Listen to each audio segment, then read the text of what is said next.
So what did you go to school for?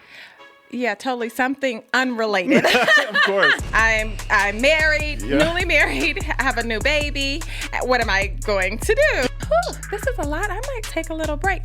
But in real estate, you never take breaks. You can't just hop into it and sit around and wait and expect for something to come your way. Mm-hmm. You really have to get after it. You told me before we started recording that you were in a reality show. I was. What was that like? Alex. Yeah. Listen, get on board. We need you. I know you're watching, babe. Yes. Yeah. That's why you'll see a lot of ads that pop up that are somebody Uh-huh. holding their phone. It's like they're talking about their multi-million-dollar business product or something like that, but it's just a phone video. Right. I may not be able to show you homes after 6 p.m. Welcome back to The Key, the show where we interview real estate agents to find their keys to success. If you're new here, go ahead and follow us on Spotify. And if you're watching on YouTube, click that subscribe button and hit the like button if you liked it. This week's guest is a very special guest. She has worked with professional football players. She's been on TV for real estate. You may recognize her from her role on Ladies That List Atlanta on the Oprah Winfrey Network. And she's been a client of ours for quite a while. We love working with her. Everybody, please welcome Tiana Harrison. Tiana Harrison, welcome to The Key. Thank you. Thank you so much for having me. Absolutely. So why do you like real estate? We're going to hop right into it. We're not waiting. I see. I have always had an affinity for architecture or just a sense of home. And so,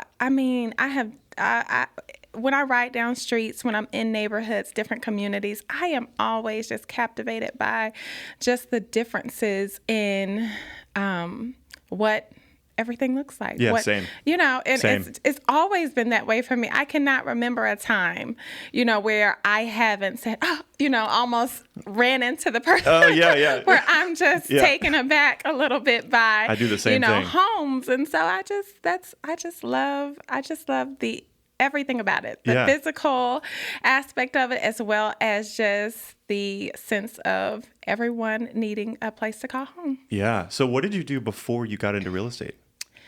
Oh, that's an interesting question because I have been in residential sales.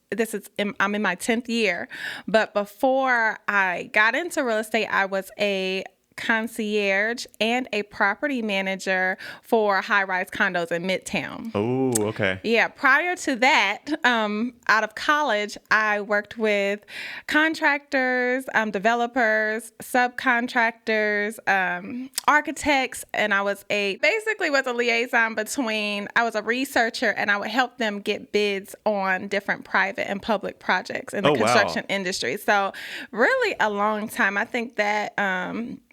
When I think of the totality of it, it's been 17 years. Wow, I know I don't look that old, but that's crazy. So you were right out of college and you started doing that. Yes, a week out of college. Graduated from UGA, go Dogs. Yep. So a week out of college, I went straight into the construction industry during a very, very interesting time. So in 2006, I was there through the point where the economy crashed and went into property management right after that. So, That's awesome. So you went straight into it. So what did you go to school for? Yeah, totally something unrelated. Of course.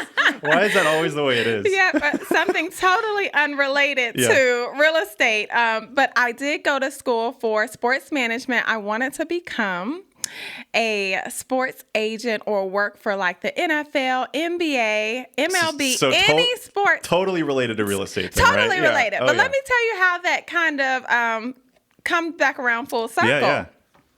I work with athletes who are based in Atlanta, oftentimes based out of Atlanta. There you go. I do a lot of referral business outside of Georgia and help these guys, often they're guys. They could be women, but I just haven't had a ton of female clients. I've had some former track athletes who were my teammates, but as far as athletes on the professional realm, it's been mostly football players and a few professional basketball players. And so that's contracts and negotiations, right? That's really cool. And you kind of understand them more because you went to school to. That's right. That's really cool. And not just that, I went to school, I was a student athlete, but my husband played professional football for the Pittsburgh Steelers and did a small stint with the Cleveland Browns. So cool. I'm very adept. So you're in it. Yeah, you're like, I'm in it. I'm totally in it. It's all over your life. Okay, that's really cool. So what's it like?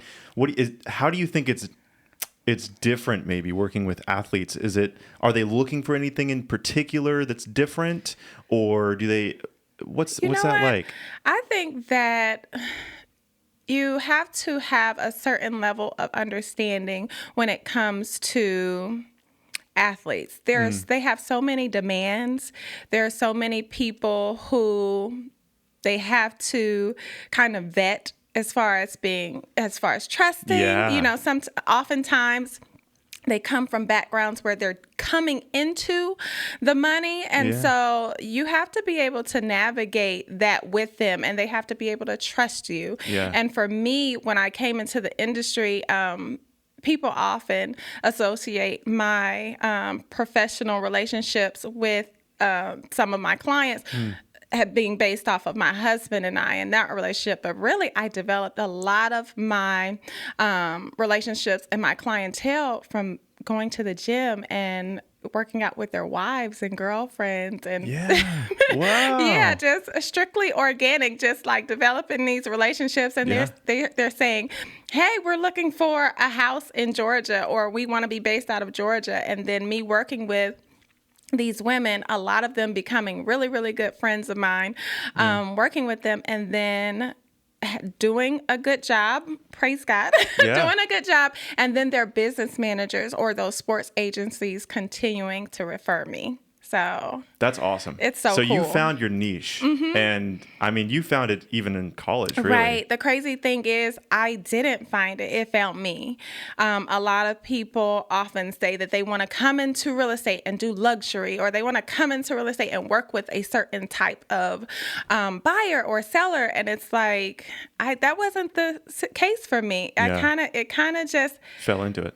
Yeah. And I am so grateful that happened, because it's like people define success differently, and just being able to have the relationships and the friendships and to continue to do it 10 years later is just like, some people, they get one-offs, it's like $1 million home here, or a NFL client here, or an executive client there. And for me, it's just been consistent, and that's fantastic. Sometimes I don't feel like I deserve it. Well, you do, because you work hard for it. You do deserve it. That's the reason that they keep coming back, and that's the reason that you get referrals, is because obviously you have something good. Absolutely. Right? When you have something good, people want to share it. We talk about this all the time on the show. Like, referrals are the lifeblood of real estate. They really are. And it wouldn't happen if you weren't good at what you did. I appreciate that. Yeah. I appreciate that. Because I think even for me, 10 years ago, if you look back, social media wasn't what it is now. And so I couldn't just depend on social media as like a platform to lead generate and get the clients that I have. And the other thing is that you have to be very private, kind of confidential with a lot of these clients, and people want to blast who they have worked with. And so if you can't put it on social media, or if you can't post it or talk about it, people don't think you're doing it. So that was rough for me in the beginning, where it just had to be word of mouth. It just had to be refer her, and my business had to speak for itself, because I couldn't talk about who I was working with, because they don't want their homes, right? They don't want that out there. They don't want people to know that they're purchasing a home in, Johns Creek or wherever, or, in Midtown or in Flowery Branch. Their confidentiality is very important. And sometimes I imagine they don't even want people knowing that they're selling or buying. That's exactly right. Yeah. So we live in such a it's kind of a double-edged sword there, right? Because if you did blast that out, it would be good for referrals to an extent, but it'd be bad for your relationships. I think that says a lot about your character too, because that you're able to resist that and stay true and trustworthy to your clients. That's what keeps them referring and coming back, because they know they can trust you about that. Right. And I'll take that any day over risking a post. So I want to make sure that they feel confident in me, and they know that I really, really want their want to protect them and their space, their families oftentimes. So, So something I really love going over, and, listeners of the show already will know I ask this almost every time, but I want to know about your first listing. Oh my goodness. So was it on the buyer's side? Was it on the seller's side? Oh my goodness. My first listing was on the seller's side, and I literally just thought of this on the way here.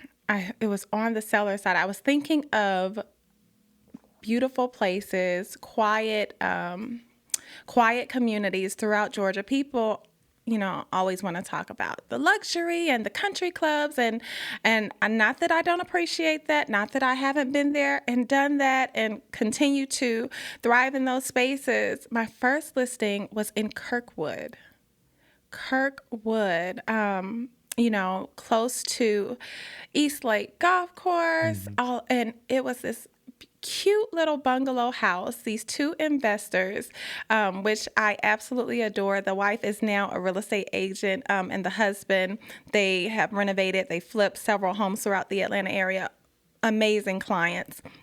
They trusted me to be able to come in there and sell that home, and it was just the cutest, and maybe it was like a 3-2. So it was a 3-bedroom, 2-bath, built in like 1950s. And they came in and they did an amazing job renovating it. And I got a call, I got an offer on a Sunday at 10 a.m. in the morning. Do you know how difficult it is for a very, very, very new agent to receive an offer?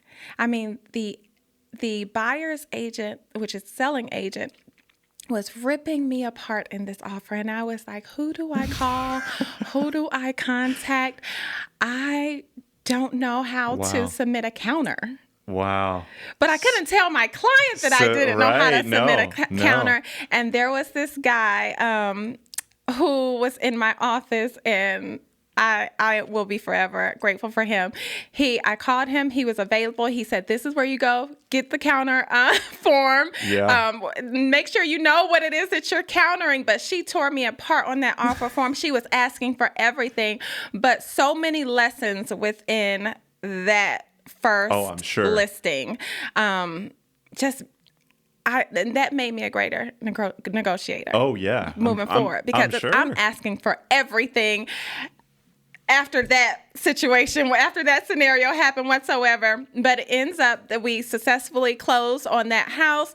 My clients were very, very happy with how things ended up, and that was just a start to, So you jumped into the deep end right away, basically. It was like, I got to... Yes. So when was this? You were out of college, you were done with the property management, done with the construction, helping the concierge stuff. Were you still doing? I wasn't doing the concierge stuff. I had moved from concierge to property management. Okay. And then my husband and I, we got married. We had our first child, and one of us had to venture out on our own. He had since retired from the NFL and moved into the car industry. So. Today, he's a GM of, Toyota, Roswell. So right around the corner. So he's a GM of Roswell. But then he was fresh. He was new into the industry. And then me, I'm married, newly married, I have a new baby. What am I going to do? Love real estate. So I'm going to go take the test. I'm going to be great. I'm going to be a rock star. And so, real estate, it just came full on, and so right away. Yeah, right away. So was it sort of like a snowball after that, or was it? This episode, just like every episode, is brought to you by Visually Sold. If you're a real estate agent in the greater Atlanta area, you need professional listing photos for your listings. Visually Sold is the best solution. I'm a little biased, but it's true. A few things you need to know. We do photos, video, drone, 3D scans, and we even write your listing descriptions for you. Yes, you heard that right. We deliver everything in 24 hours, so the very next morning you'll have all of the content that you ordered. All of our photographers are employees. They're not contractors. We give them all the same exact camera equipment to use for the photo shoots, so you can expect the same great results no matter which of our team members comes to your listing. You can book your shoot on our website in under 2 minutes. Just go to our website, vs.photos. Just type that into your URL, boopily boop, vs.photos, and you can book a shoot in under 2 minutes. So thank you again to Visually Sold for sponsoring this podcast. Now let's get to the show. Did you get your first listing, and then there was kind of a period of like okay, now what do I do? Or were there just referrals coming, banging on the door after that one? Not technically. Yeah. Right after that first listing, I was actually working with buyers in Snellville. And so that was a new construction community. So different style. Yeah. You know, the builders in new construction, they often, or at least at that time, they still do, they often provide the purchase and sales contract, and you review it, and then they pretty much put all the information in. And so that taught me a lesson in new construction. Wow. And so worked with them. And then right after that, so 3 buyers within that first, it was like fourth quarter. So 3 buyers within the fourth quarter, but it took me 3 months to get to my first listing. So I will go ahead and put that disclaimer out there. Okay, yeah. It took me 3 months to get to the listing. Yeah. And then I had the buyers, and then I had my first NFL client. Wow. How did that come about? So I had a guy that I went to school with when I was running track in college, went to Tennessee State before going to UGA, on a track scholarship. He called me, and he was a fresh and new sports agent. And he said, Tiana, I have this guy, young guy coming into the league. I mean, he's a multi-year Pro Bowler now. Then he was very new and young, and still work with him to this day. Casey Hayward is absolutely amazing. He played for the Falcons. He also played for the Rams and some other teams, and so really, really great guy. He's building a beautiful custom home now. And so, yes, he and one of my partners, Akeem Felder, he and I helped him with that lot. I'm so That's excited really about cool. them. And so, yeah, so within that first 6 months, 3 months out of it, nothing. And then the last 3, I had a seller, 2 buyers, and then I was like, whew, this is a lot. I might take a little break. But in real estate, you never take breaks. So don't take breaks. You just got to keep moving. Gotta keep going. The ebbs and flows of it. So If you stop, it all stops, basically, in your if world. you stop, it all stops. So yeah. definitely keep going. Yeah. So for somebody out there that's sort of new to real estate, or they're thinking about getting into real estate maybe, what are some things that maybe you learned that you think that they should know that would maybe save them a little time? Yeah. Do you know what I mean?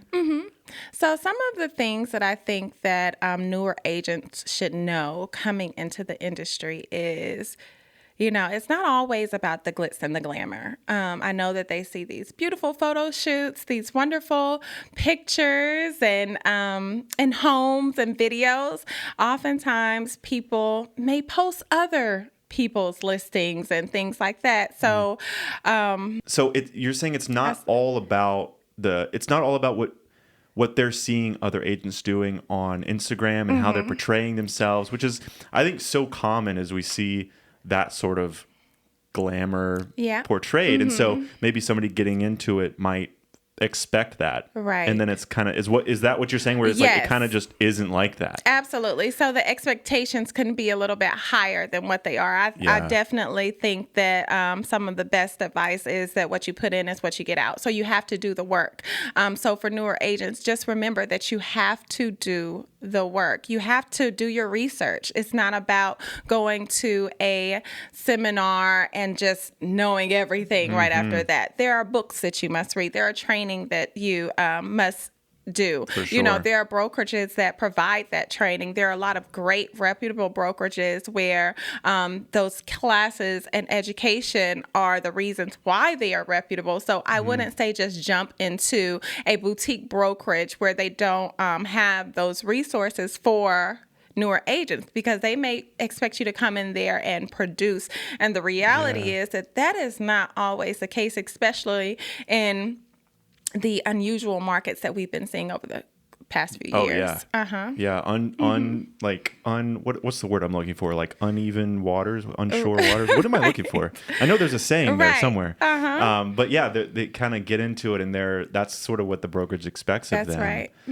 Yeah. I mean, and the glam can happen. The right? glam can happen. And you know that for sure. Yeah, the glam is hard though. But it's not. It takes the work. It takes all the stuff in the back end that people don't see on Instagram to make that stuff possible. It absolutely does. And as a wife and as a mom, as a professional, it takes a lot of work. The glam is tough. Yeah. So I mean, you know that because as far as our relationship, you go in there and you make those pictures pop and they look good because a home sells online first before they ever do in person. So that goes just for the industry overall. You know, we're such a visual society that people want to buy from who they like. So if you don't present yourself well, or they want to buy from, they want to purchase products that are great or that are reputable or that have the quality. Yep. And so we have to present that in a way that requires work behind the scenes. Yeah, totally. And that's something that I love that you do is you put yourself in the listing and like you do videos introducing it and walking through it. I've filmed some for you. Yes.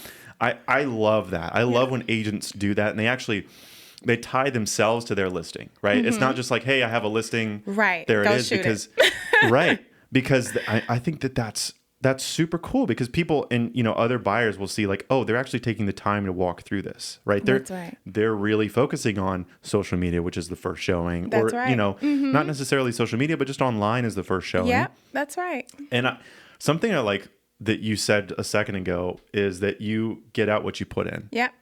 And that's, what is it, Newton's third law or something? For every action, there's an equal and opposite reaction, right? It's like, that's how the universe works. Like what you put into it, that's what you're going to get out of it. I think that's really important too. It's like, you can't just like hop into it and sit around and wait and expect for something to come your way. Like you really have to get after it. You really, really do. I agree. Yeah. And that's something that you've done from the start, it sounds like. Yes, absolutely. I take pride in the way that I do things, my processes, the tools that we have. I mean, I love my brokerage. I love the way that we market our properties. We are global, so that transcends a lot of different conversations. That's cool. We're global, and not just global. I mean, let me just dial that down. But we have shops now. England Volkers, our offices are called shops, and we have them now at the Avalon in Alpharetta. We just had a grand opening for another one in Sandy Springs, and we're in Midtown, we're in Morningside, so we're all over Georgia. So I like that they call them shops. That's cool. That's really cool. Crazy enough, one of a good friend of mine, she just sent me a picture of one she passed in Italy. So that was cool. Oh, that is cool. So when people are traveling, they send them to me from all over. I was in Montana last February and visited a shop there, but the snow was deep and heavy, and I don't think anyone was in the office. Have you ever seen any that are outside of the country, or have you? I haven't, but I'll be going out of the country soon. Not sure if this will air before or after that, but I'm so excited, and I look forward to visiting the shops. I know that I'm going to Italy. I do not know exactly where I'm going because I told my husband, "Don't tell me." Yeah, that's cool. Oh, that's cool. Good husband right there. Yeah. That's cool. So you told me before we started recording that you were in a reality show. I was. What was that like? Oh my goodness. Hindsight is 2020. So just thinking about it from where I am now, 2 years later, it was exhilarating. It was exciting. And just having the opportunity has always I'm grateful for it because in my mind, I'm just working. And to be offered the opportunity to present myself on a national platform or international, because I think that the OWN network can be seen, everywhere. I mean, it's Oprah's network. So I think that was super, super cool. At the time, I was freaking out. Was it weird being in front of the camera like that? It was. Yeah. And I know that you have experienced this with me when we've been out, when we're filming. I'm like, what am I supposed to say again? So just imagine knowing that you're going to be on TV and you're representing a whole host of people, husband, mom, dad, in-laws, children, who my children now, they will rip you apart. They're like, wait a minute, mommy, you said this and that. And so just in being on a reality show, it was hectic at first and then I was with an ensemble cast. So while everyone had great intentions, personality wise, that there could be some conflicts. And so you want to present a great, you want to execute and be presentable to the masses, but that it doesn't always come out that way. I'm sure the producers and everybody liked the conflict a little bit, though. You know what? And I think that I don't think that as far as our reality show, because it was real estate based, is that was their original intention. Yeah. But I think that that's what people like seeing, though. Like, that's what gets views. It really does. They like the conflict resolution of it. And because that's how kind of a story works, right? Yes. You need a problem, and then you need the journey, and then you need the hero, and then you need the solution. Yeah. So I don't know who the hero was on the show, but I will. You were the hero. Thank you. There you go. Look, I didn't say it. Evan did. I'll say it. Thank you. I appreciate that. So overall, I say if the opportunity comes your way, do it. Yeah. Because, there are people who wish they could have that opportunity. So, yeah. I think it's a fun experience. Yeah. And I think at this point, people know, most people know when they're watching it, that it's like, some of this is like not necessarily reality, but it's, and I think people realize that. And so even if they do like edit things down to make it look a certain way, it's like, people understand that. That's right. And we were coming off of COVID, so it was tough to get into listings or convince clients that we needed to shoot their homes. I mean, having 15 people come in your house with masks on and not sure where they've been, and although we've taken COVID tests and things like that, it was just really, really difficult for us. I mean, even in our first show, I wasn't a fan of it, but I was doing a broker's open, a sneak peek broker's open, but I had to put that together in like 2 minutes. And so it was tough. It was tough, but overall, I think that we did what we could, and if the opportunity comes back around again, I'll be ready. What would you say to somebody that's wanting to maybe, because one thing that you do really well is social media. Thank you. I think you do it really well. Thank you. Are you verified on Instagram? No. We got to get somebody. I've tried to get verified, but I'm not paying their monthly fee. Oh, is that what? Do they charge to be verified? Now they charge, but hey, if like somebody can verify me because I am. Somebody out there, you know who you are. Thank Help you. Tiana out. She needs it. Thank you. What do you have, like 70, 80,000 followers, something like that? Something like that, like 80.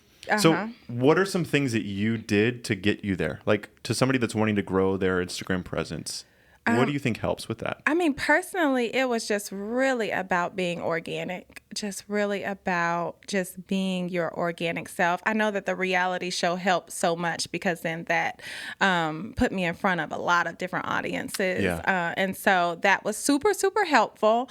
But just initially being your real, authentic self, for me, it was family, friends, real estate, fitness at times. And so I think that people enjoyed like the realness of it. It wasn't just all about, I'm selling this house or I'm selling that house. It was like us going to the Georgia football game or us going to close on a home. And so I think it just really boils down to things are, they get the fluff, but then people get tired of seeing the fluff. You're they real with see it the too. Real. You're authentic. Thank you. That's important. Yeah, I'm going into 40, Evan. So I feel like I think that that's more important, that people get the real you, because, with the artificial intelligence and everything that we're going into and,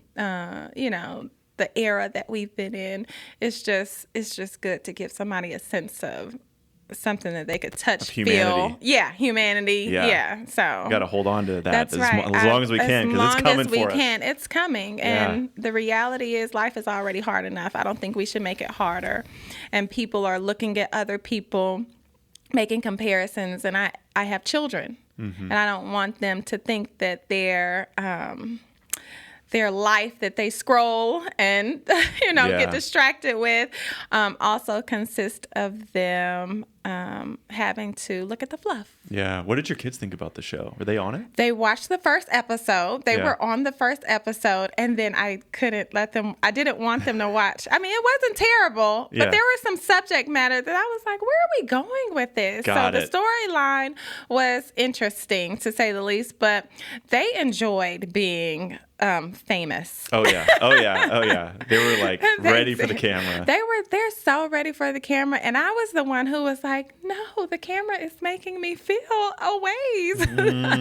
But they loved it, especially my daughter. She is she's our superstar. My son, he's behind the scenes. He's our superstar behind the scenes. All right, so how many do you have? Two.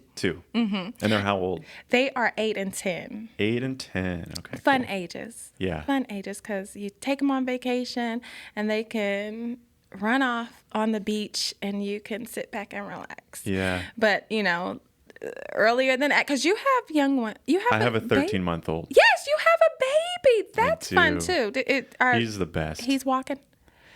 Not yet. Oh. He's crawling all over the place, and he's starting to stand up to where he's like, he can pull himself up on stuff, right? And then he'll put like one arm off, and then he'll put two arms and just stand for like 3 seconds and then fall. But it's like I'm ready and also not ready for him to start walking around, because I know it's just going to be like I'm gonna have to move everything and like he's gonna get all over everything. That is such an exciting age. But that's when you start thinking about the second one. Oh yeah, don't even get me started. I know. It's a lot of work. I'm thinking about the second one and the third one and the fourth one. That's right. Yeah. No, good. Good for you, because I certainly say to myself, like, what happened with the third? I should have had a third one. Because the two, they get tired of playing with each other, and then they're like, where's our other friend? And mommy is their other friend, and mommy is a fun friend, but she gets exhausted. So just yesterday, my son's like, can you come out here and play football with me? It's raining. Like, we just came from soccer he doesn't practice. Care about the rain. We're at cheer practice. Yeah. You need another sibling. So. Yep. Yeah, I don't know. I mean, I want as many as you should. As you can, yep, do it. Create good people. You need to talk to my wife. Let me get my wife in here, and you can convince her. Listen, tell her, because Caroline is your sister. Caroline's my sister. Okay, I always get that. Alex is my wife. Yeah. Alex. Yeah. Listen, get on board. We need you. I know you're watching, babe. Yes. I know you're watching. Look, 3, 4. 5? I don't know. I'm not going to put you in that position. I know how that goes. That's probably smart. But I'll tell you, 2, 3. I mean, it's a big difference going from 1 to 2, but there's hardly no difference going from 2 what's to really 3 wild or 4. is before I met my wife, before I met Alex, I never even wanted to get married. I was like, she's the one. I was like, I didn't want kids. I just didn't care. I was like, I'm married to my business. My business is my life. Bless Alex. And that's it. She's the one. And then I met Alex, and I was like, oh. I want 5 kids, Alex. 5 kids, 6, 7, 8. What is it? Cheaper by the dozen? Yeah, that's right. 19 kids and counting. That's probably. I think there's a controversy with that one. There's going to be a cap, Alex. Yeah. I'm rooting for you from afar, but there is. We're going to put a cap on Evan, okay? All right. So. All right. Fine. But please go to practice. Practice. Yeah. We'll get there. Yep. We'll get there. Levi, you're going to have a sibling at some point. Yes. That's my son. Levi needs a sibling. 13 months. The 2-year dynamic, it's the best. Yeah. So Caroline is 19 months younger than me. So almost 2 years. And it is a good, because you're close enough to where you could be peers. Yes. Mm-hmm. But not too far. I love it. I love it. Yeah. I love it. Yes. So don't let it get too wide, but that gap. We'll see. Yep. We'll see. We'll be happy with whatever God gives us. That's right. It. Absolutely. That's it. Okay, I want to go back to social media a little bit. It's a big topic. It's a big topic on this show. Yes. I talk about it all the time. I think it's super important. I think it's undervalued for a lot of people, and I think it's so important for especially real estate agents, because it's so referral based, and that's it's like free attention. Right. You know what I mean? So So we talked about for somebody wanting to sort of get into real estate, somebody wanting to grow their Instagram a little bit. What you're saying is Be authenticity. authentic. Yeah, be authentic. And I Yeah. think that what Instagram has learned, I mean, they switch up Instagram switches up its personality from time to Little time. bit. We know that. Yeah. And so sometimes they don't want you even to put professional videos up because they want to go with the organic real videos. So then they'll share those with more people versus, and so it's really about being organic. I do a little bit of both. I intermix both the professional videos and photos, as well as like something that I did myself, which isn't always wonderful, but that does get attention. Isn't that interesting though, that they want the reason that Instagram wants the authentic videos and like the phone, the handheld stuff is because that's what people want to see because it's real. That's true. Or it's even if it's scripted, Right. it feels real. Yeah. That's why you'll see a lot of ads that pop Yes. up that are like somebody holding their phone. Right. Right. And it's like they're talking about their multi-million-dollar business product or something like that, but it's just a phone video. Right. But that gets the most responses. That's true. They don't want to see a It polished, does. scripted, HD, Right. blurry background, professionally mic'd up thing a lot of the times because it's hard to relate to that. And they see Right. past that. People are seeing past that a little bit, I think. Yeah. And that's interesting because we grew up, or at least I grew up to feel like things should be polished before you present them, or things should look a certain way, or if you're professional, then you should, be able to, express this in a way that reaches the professional audience. But you're right, people see past that. I don't want to be sold anything, Right. So Right. when I think of it that way, I don't want to feel like you're trying to sell me Right. on. So when I think of it that way, I'm like, okay, no, you're going to get me. And if you don't like me, then you're probably not going to be the client for Yeah. me. And guess what? We have to learn to accept that too. Yeah. Like, oh, well, it's not about you missing out on this buyer or this seller or this opportunity. It's about, you being authentic. It's hard it's hard to tell people, hey, I may not be able to show you homes after 6 p.m. Wow. And so, because I'm a wife and a mom. Yeah. But you're setting your boundaries. You're setting your boundaries. And so if you for miss you. out on that, then you miss out. I know that someone will come along that understands. Totally. And so, I think that's great. I mean, Yeah. I think your time is your most precious asset. Your time is like, to an extent, I've always sort of put a dollar amount on my time. Like, Yes. what is my hour worth to me? Right. Really? Like, if somebody wants an hour of my time, put a number on it. That's right. Right. But also those family moments, being a mom, being a wife, those are, you can't put a dollar amount on those, right? No. So having that hard cutoff, it's like during working hours, okay, let me think about my hourly rate. But then after that, it's like, yep, this is my family time. Right. Yep. And then there are some times where I'm able to do it just because, the dynamic switches up. My husband's able to go to soccer, or, the grandparents have the children and things like that. But you have to be able to have those conversations up front. So even for newer agents or people coming into the industry, you have your negotiables and you have your non-negotiables. Yep. And for me, just letting you know that, hey, I have small children and I may not be able to pick up the phone if you call, but you can text me at any time. Now, some people do have cutoffs for text messages and emails. My text messaging and my emails are open. And even as far as new agents, I have an open door policy for questions and things of that nature. So I don't cut that off because there are some areas that are restrictive, that are non-negotiables. I'm 99% likely not to ever miss a soccer game or a football game or That's a cheer great. game, That's because great. those are non-negotiables, and we can figure out a day and time. Now, even in this hectic market where the good ones go fast, I'm going to make sure that we figure out a day and time to get you to that property so that we at least have a fight in the bid, So you just got to figure out how to do that, whether it's bringing people on your team or utilizing your resources, and that includes your brokerage. So reach out to agents who are able to take your client to show a home or figure out a time that works best for everyone. Yeah. Yeah, totally. I think something that we started doing, my wife and I, is keeping a very set kind of non-negotiable things every day. So like 6 p.m., that's dinner time. That's family dinner time. That's a non-negotiable.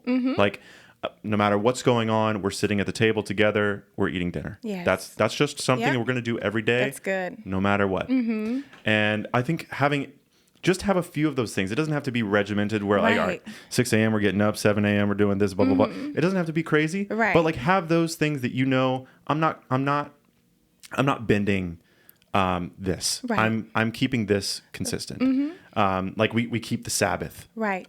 Like we don't work on Sundays. Yeah. Right. It's like that's just something we do. Right. And it's a non-negotiable. Right. I'll answer a thing if I need to, but it's like we really try to focus on that. I think that's really important. No, and it is. I think that would help a lot of people too, because it's easy to get burnt out if you don't set those boundaries. It's true. It's so true. Yeah. Like even like you said, that's dinner time. But if we sit down at that table, no phones, no tablets, no anything, because that time is for family. So you sit at the table, it's done. And my husband, he's in a business that is very demanding. I'm in a business that's demanding. And so people can call us and text us all day. It's a ton of emails, a ton of texts, a ton of phone calls, but you have to reserve that time for the things that matter the most. I mean, it's why you're doing it. Yeah. You're doing all of that because of your why, and that's that family time. And if that's important to you like it is to you and I, then you would make sure that you protect that and reserve it. Totally. And if you separate them and you sort of compartmentalize everything and you're like, okay, like for us, no work on Sundays, and then 6 o'clock is dinner time. That means it's like those restrictions give you so much freedom. Yes. In a way, That's so good. because during the work time, you can go hard, and you're like, I know I have permission to go hard because I set this time aside. That's right. Right. That's it's like, right. This thing comes up with we need to remember to do this for the family. That's for this other day. We have already agreed prior to this that's for the other day. Right. So I could go really, really hard during actual work hours because I gave myself permission. That's right. I think that's huge. That is huge. Really important. And the thing about it is it changes over time. Yeah. Because like you have a 13-month-old and then we have an 8 and 10-year-old. Okay, so we had a camera issue. So what were we talking about right before the camera issue? I'm going to tell you.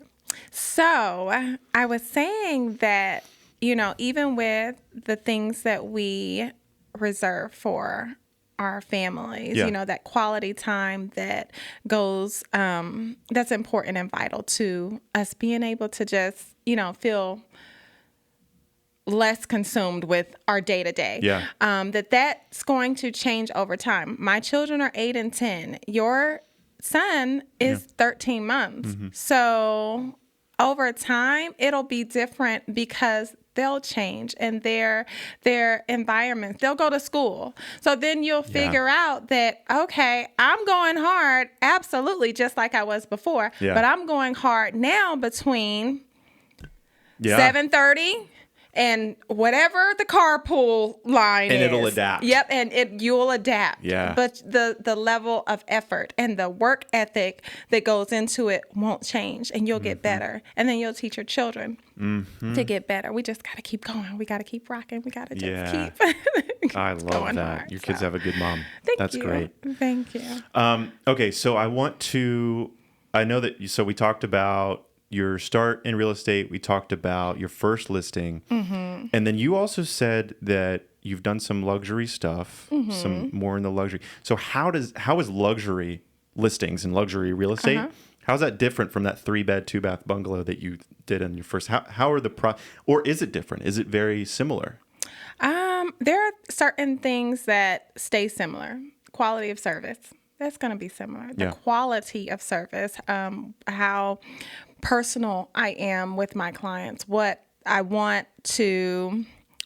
we want to accomplish, whatever their objectives is in real estate, that's going to be the system of, how we figure out what's going on. Most things are customized because everybody is different. Every client is different. Every home is different. There may be a set of tools that real estate agents use as foundational, tools and things like that. But as far as luxury versus, and I used to call them legacy buys because, you come into a home purchase and that could be a luxury in itself. But as far as purchasing a home, you're establishing a sense of legacy also. So when it comes to luxury versus any other type of home, I would say that you put the level of effort in that, again, you want to get out. Yeah. You put the workload in that you want to get out.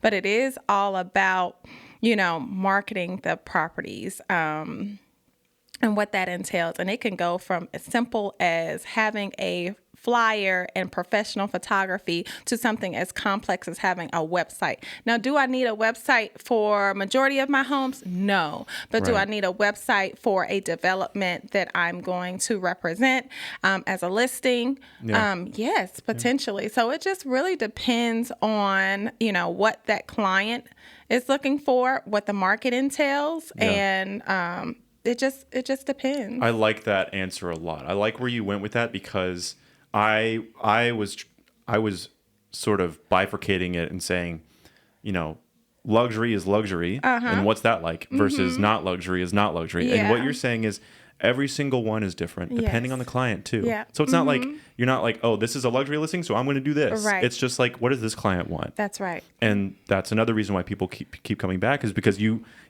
put that energy in and focus into them as an individual. Right. Not just like, oh, I see big dollar sign, so I'm going to do this. It's like, no, who are you? Who am I working with? What are your desires? What are your needs? Right. I have a bad habit of doing the math after the fact. I do not know what I'm getting paid, even though like the real estate, the numbers don't change. Most of the time it's 3% on the buyer and the seller side because you split the 6. And then sometimes it can be different based upon if there are things that are added or taken away. But yeah, I never really do the math because I want to do it and I want to earn the close. I want to do it to the point where we're not thinking about the numbers. We're thinking about how do we accomplish the objective. And then there are some times when your clients really don't know what that takes. And so while you're trying to make sure that you are creating a sense of, this is what we're doing here and making sure that they have what their expectations are taken care of, you also have to say, hey, no, we also need this. Or this is why I'm bringing Evan in because he's going to showcase this home. I think the last home we did, I can say that I put the home under contract in less than 24 hours, but you put the home under contract in less than 24 hours because had you not provided the visuals for me to do that, then, I can't say to my client that this is the type of service that we have. It has to be quality across the board. Yeah. Something that I like that you do that I've seen a little bit on your Instagram is you do like little closing videos. How did you start doing those? What was the idea behind that? People like being recognized. People like for you to celebrate them. And that's just another gift to give to them as a memory. So I've done them. I think when I first started out, it was just a picture, or it might have changed into a boomerang. And then it has escalated to the point where we do these closing videos or we have these visuals so that they can go back and reference and say that, we closed together and this was a happy time for us. Hopefully they say that. This was a great time. And, all closings are not always smooth, but at least they can, feel like, hey, there's something that we can memorialize at the end of the day. Mm-hmm. For sure. I have one last question. Mm-hmm. This is kind of an out of the... Okay. So if you need to take a second to think about it, take a second to think about it. But if you could have a billboard with one word on it, what would it say? That's such a great question. A billboard with one word on it. Yeah. This isn't like this isn't like a billboard that's in East nowhere town. Right. It's like, this is going to be a billboard that a lot of people see. And it's one word. I told you you're going to have to think about it. It's a hard, it's a big, because if you think about it, right. That's a big deal. That's a big deal, but I have 2 words that I'm fighting between. Okay, I'll make an exception. 2 words. Okay. Hold on, let me think about it.